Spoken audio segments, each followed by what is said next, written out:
በስንት ቀን ነው መውሊድ? መውሊድ ማለት ምን ማለት ነው? አሰላሙ አለይኩም ወራህመቱላሂ ወበረካቱ።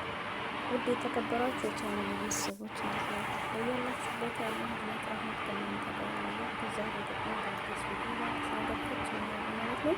ለቤቱ አዲስ ሆናችሁ የምትቆሙትን ቤተሰብ ደግሞ ላይክ ሸር በማድረግ አጠናክሩኝ ማለት ነው። እና ላይክ ሼር በማድረግ አጠናክሩኝ። በአለም ዳርቻ ሁሉ አላህ ሰላማችሁን ያብዛልን፣ ወጥቶ ከመቅረት ሁሉ አላህ ይጠብቀን። ውድ ጓደኞቼ ዛሬ ይዤ የመጣሁት ርዕስ የመውሊድ ታሪክ በሚል ነው። መውሊድ የሚለው ቃል የትውልድ ቦታውና ጊዜው የሚያመለክት ሲሆን ሰዎች ዘንድ የተለመደው የነብዩ ሙሐመድ ሰለላሁ ዐለይሂ ወሰለም የልደት እሳቸው የተወለዱበት ቀን መሆኑን ነው። ስለሆነም ይህ ቀን በአለም ላይ አብዛኛው ሙስሊም ኢድ አድርጎ ያከብረዋል። ይህ ተግባር በሸሪዓ እይታ እንዴት ይታያል የሚለውን ለማወቅ መጀመሪያ የሚከተለውን ነጥብ ማወቅ ያስፈልጋል።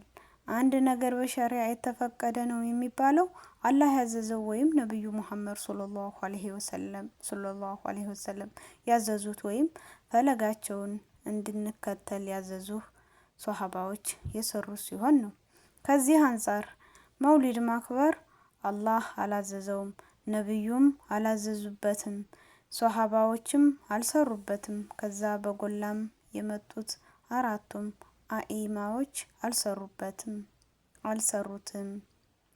በ4ኛው 61ኛው ዓመተ ሂጅራ ግብጽ ውስጥ ኡበይዲዎች የተባሉ የሺዓ እንጃዎች ስልጣን ላይ በመወጡበት ጊዜ ሙስሊሙ ማህበረሰብ ዘንድ ተቀባይነት እንዲያገኙ ለማድረግ ነብዩንና ቤተሰቦቻቸውን እንወዳለን ለማለት የጀመሩት ነው።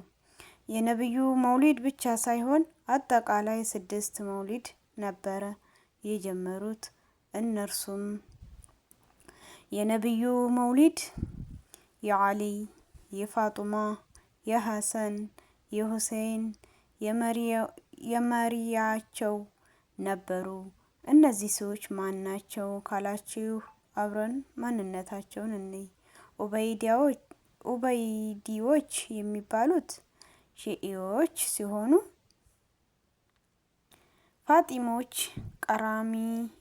ቀራሚጣዎች፣ ኢስማኤሎች በመባል ይታወቃሉ። መሰረታዊ የሆኑ የእስልምና መርሆች የሚነዱ በአልይና ኢማሞች በሚሏቸው መሪዎቻቸው ድንበር የሚያልፍ አምልኮትን ከአላህ ውጭ ለተለያዩ አካላት አሳልፈው የሚሰጡ እስልምና ግልጽና ድብቅ ምስጢር አለው።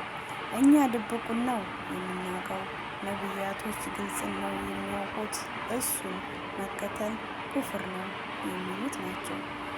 በዚህም የመጣ ነብዩ ያስተማሩትን ሸሪዓ ተግባራዊ የሚያደርግ እንደ ካፊር በማየት መግደል ይበቃል፣ ንብረቱን መዝረፍ ይቻላል ይላሉ።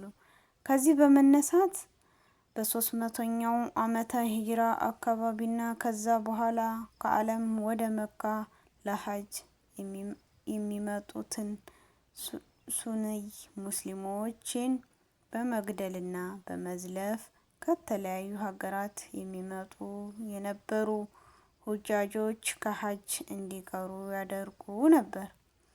በ317ኛው ዓመተ ሂጅራ ተውበት አድርገን ተመልሰናል በሚል ወደ መካ እንዲገቡ እንዲፈቀድላቸው ጠየቀው። በመግባት የሐጅ ስራ በሚጀምርበት የ8ኛው የዙል ሂጅ ቀን መሪያቸው አቡ ጧሂር የሚባለው ለተከታዮቹ መካ ውስጥ ያገኙት ሁሉ እንዲያርዱ ትዕዛዝ ሰጠ። ተከታዮቹም የኢህራም ልብሳቸውን ለብሰው ለተለያየ የዓለም ክፍል የተሰበሰቡ ሁጃጆችን ከነ ኢህራማቸው አጋድመው እያረዱ ወደ 330 ሺህ የሚሆኑ ሙስሊሞችን ጨረሱ። ላኢላሀ ኢለላህ። ጀናዛቸውም በዘምዘም ጉድጓድ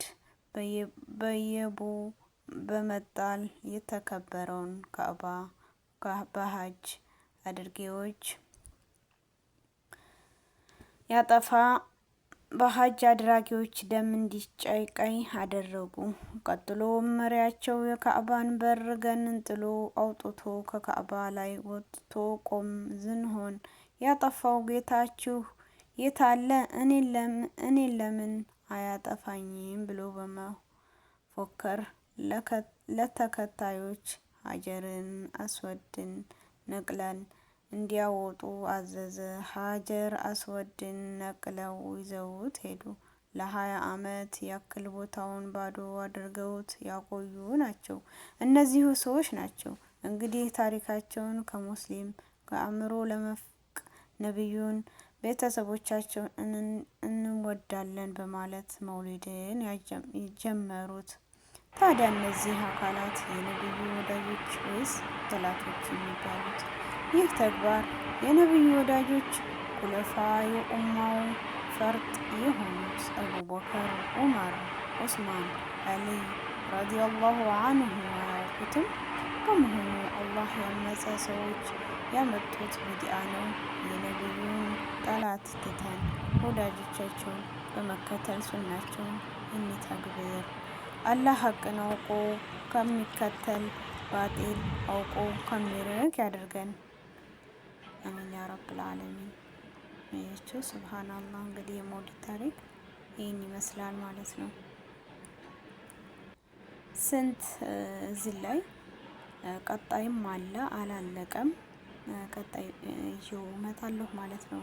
እዚህ ፓርት ላይ እንግዲህ መውሊድ ስንል የመውሊድ ታሪክ የመጣው የነብዩ ሰለላሁ ዐለይሂ ወሰለም ቦታና ጊዜ የሚያመላክት በመሆኑ ማለት ነው። የነብዩ መሐመድ ሰለላሁ ዐለይሂ ወሰለም የተወለዱበት ነው እየተባለ የሚከበር ነገር ማለት ነው። ግን መውሊድ በሙስሊሞች አላህና ነብዩ ሰለላሁ ዐለይሂ ወሰለም ያላዘዙ ሁሌም ቢዲአ ተግባር እንደሆነ ነው የሚያሳየን ማለት ነው። እዚህ ላይ የምናየው ነገር ሁሉ ማለት ነው። እና በጣም የሚገርም ነው። መውሊድ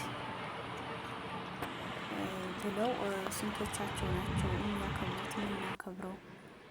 የጅህልያን ድርጊቶች እየተቀበልን ያለ ነው ማለት ነው። በጣም የሚገርም ነው። ከዚህ ላይ እንድንርቅ ያስፈልገናል ማለት ነው። አላህ ሱብሃነሁ ወተዓላ ያዘዘን መታዘዝ፣ የከለከለን መከልከል ነው። አላህ ሱብሃነሁ ወተዓላ ያዘዘውን ስንታዘዝ ጥሩ ቦታ ነው የምንደርሰው። እንደዚህ ነው። ወቅት ሆይ ስለ አላህ የሚያስታውሱሽን ሰዎች ተወዳጅ ለነገ ህይወትሽ ይጠቅምሻል። ዛሬ አብሮሽ የሳቀ ሁሉ ወዳጅሽ እንዳይመስልሽ። ነገ ወዳጅ ለወዳጁ ጠላት የሚሆንበት ቀን ይመጣል። በዚያ ቀን ዛሬ ስለ አላህ ሊያስታውሱሽ የሸሻቸው ሰዎች ጋር በነበርሽ ትመለሽ። ያኔ ምኞትሽ ምን ዋጋ አለው?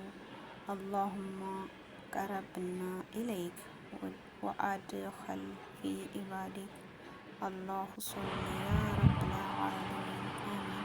ሁላችንም ብንሆን ማድረግ የሚገባን ነገር አላህ የምንፈራ ስለ አላህ የሚያስታውሰን ሰዎችንም ቢሆን ጓደኛም ስንመርጥ እንደዚሁ ስለ አላህ የሚያስታውሰን ነገር ነው እና አሁን በሰዎቻችንም ቢሆኑ መውሊድን እያከበሩ ያሉ ብቻ ብዙዎችና አሁን ላይ መቀየር ያስፈልገናል ብዬ አስባለሁ። ሁላችሁም ብትሆኑ እንግዲህ የመውሊድ ታሪክ የመጣው የነብዩ ሰለላሁ ዐለይሂ ወሰለም እንደተወለዱ በሚባል ነው። ግን ይሄ ሀራም ማክበር የማይገባን ነገር ብላችኋለሁ። ቪዲዮ ደስ ካላችሁ ላይክ አድርጉ። ደስ ካላላችሁ ደግሞ ዲስላይክ በማድረግ ቤተሰብ ሁኑ። እወዳችኋለሁ። አላህ ሱብሃነሁ ወተዓላ ይውደዳችሁ ይውደደን። መልካም ጊዜ ለሁላችንም።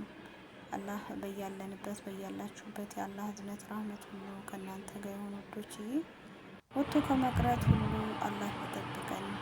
በመካነ ሰላም የሞቱትን ሁሉ አላህ የጀነት ይበላቸው እላችኋለሁ። ባይ ባይ።